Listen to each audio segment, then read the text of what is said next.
সকলকে শুভেচ্ছা অভিনন্দন।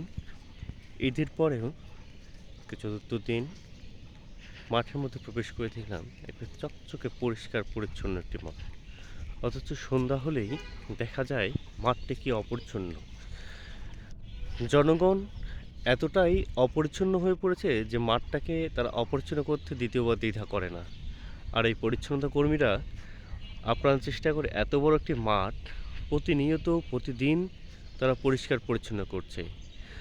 মাঠের মধ্যে দোকানে ভরপুর। এত ফুচকার দোকান যা কল্পনা করার মতো নয়।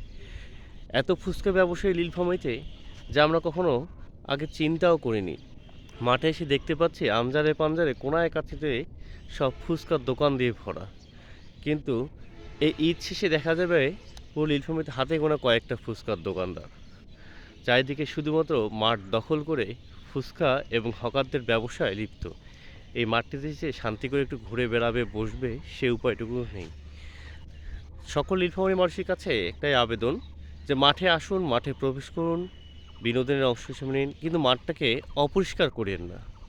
এটা আমাদেরই মাঠ, পরিচ্ছন্ন রাখার চেষ্টা করুন। সকলকে অসংখ্য ধন্যবাদ।